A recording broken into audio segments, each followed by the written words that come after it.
Hi dear students, मैं हिमांशु श्रीवास्तव स्वागत करता हूं सभी प्यारे दोस्तों का अपने YouTube channel GK with Himanshu पे।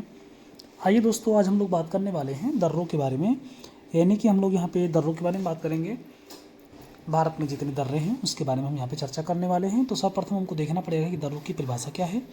देखिए, मैंने यहाँ पे मेंशन किया हुआ है दोस्तों, पर्वतीय और पहाड़ी क्षेत्रों में दो परतों या पहाड़ियों के मध्य का वह स्थान जिनसे होकर एक क्षेत्र से दूसरे क्षेत्र में जाया जाता है दर्रा कहलाता है।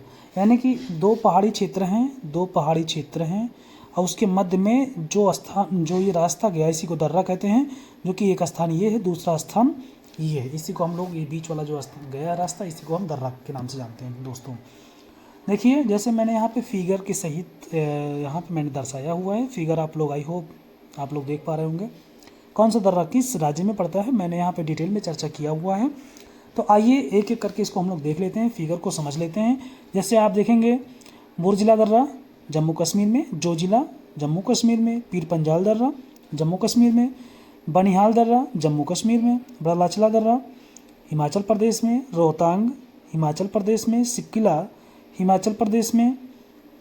ठीक है दोस्तों। उसके बाद मुलिगला, ठीक है ना, ये उत्तराखंड में। यानी कि माना, नीति, लिपुलेख, यहाँ पे लिपुलेख आपको मिल जाएगा। ये तीनों कहाँ पड़ेगा?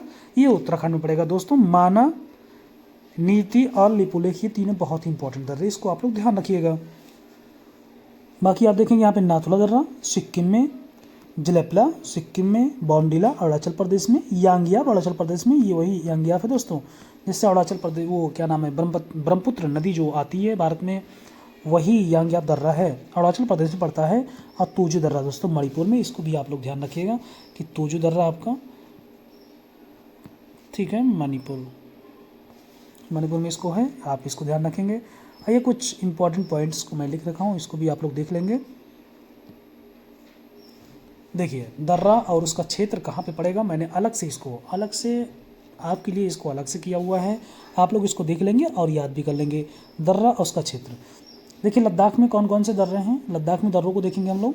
नंबर पहला है काराकोरम, चांगला, इमिसला और खारदुल इसको बोलते हैं, या खादुगला बोलते हैं, या खारदुल बोलते हैं कभी कभी। आप देखेंगे इसको जम्मू कश्मीर में। यहाँ पे कौन सा दर्रा है? बनिहाल, पीर पंजाल, बुर्जिल और जोजिला। हिमाचल प्रदेश में कौन कौन सा दर्रा है? सिक्किला, देपसा, रोहतांग, बड़ालाचला। उत्तराखंड में कौन कौन सा दर्रा है?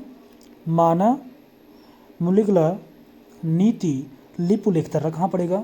उत्तराखंड में। सिक्किम में कौन कौन सा दर्रा? नाथुला, जलेपला पड़ेगा। उसके बाद मणिपुर में कौन सा दर्रा? मैंने बताया था अभी कि तोजू दर्रा मणिपुर में पड़ता है। अरुणाचल प्रदेश में कौन सा दर्रा पड़ेगा दोस्तों? तो यहाँ पे बॉमडिला, यांगियाब और दिफू दर्रा पड़ता है। ठीक है, आइए यहाँ पे कुछ हम लोग इंपॉर्टेंट नोट्स को देखेंगे, क्या लिखा हुआ है। काराकोरम दर्रा भारत का सबसे ऊंचा दर्रा है, इसको भी आप लोग ध्यान रखिएगा। विभिन्न प्रकार की परीक्षाओं में ये भी पूछा जाता है दोस्तों, ठीक है, इसको आप लोग ध्यान रखिएगा। दूसरा, जोजिला दर्रा लेह को श्रीनगर से जोड़ता है। ठीक है ना, मैंने बताया कि वह स्थान जो एक स्थान से दूसरे स्थान तक जाने के लिए दो पहाड़ियों के बीच में संपर्क बनाता है, उसे दर्रा कहते हैं। तो जोजिला दर्रा जो है वो लेह को श्रीनगर से जोड़ता है दोस्तों, इसको आप लोग ध्यान रखिएगा। और दूसरा, यहाँ पे बुर्जिल दर्रा श्रीनगर को गिलगित से जोड़ता है, ठीक है ना, ये भी ध्यान रखिएगा।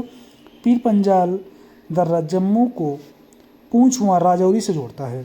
सिपकिला दर्रा द्वारा सर्वप्रथम सतलज नदी हिमाचल प्रदेश में प्रवेश करता है, ये भी ध्यान रखिएगा, इंपॉर्टेंट पॉइंट है। देखते हैं, ब्रह्मपुत्र नदी यांगियाब दर्रे से अरुणाचल प्रदेश में प्रवेश करती है। और दूसरा क्या है पॉइंट, ये मैंने आपको पहले बता दिया था, इसको ध्यान रखें कि जो यांगियाब दर्रा है इसी के द्वारा ही और ब्रह्मपुत्र नदी अरुणाचल प्रदेश में यानी कि भारत में प्रवेश करती है। बनिहाल दर्रा देखते हैं। बनिहाल दर्रा को हम लोग देखेंगे, यहाँ पे बनिहाल दर्रा जम्मू कश्मीर को श्रीनगर से जोड़ता है दोस्तों। तो ये कुछ इंपॉर्टेंट पॉइंट थे, इसको आप लोग याद कर लेंगे। विभिन्न प्रकार की परीक्षाओं में, बहुत प्रकार की परीक्षाओं में दोस्तों ये आपसे क्वेश्चन बनेंगे और कहीं ना कहीं आपको ये ध्यान रखना है, याद भी करना है। और वीडियो को 2-3 बार देख लेंगे। आई होप कि आप सभी लोगों का, सारे बच्चों का ये याद हो जाएगा। थैंक यू दोस्तों, थैंक यू सो मच।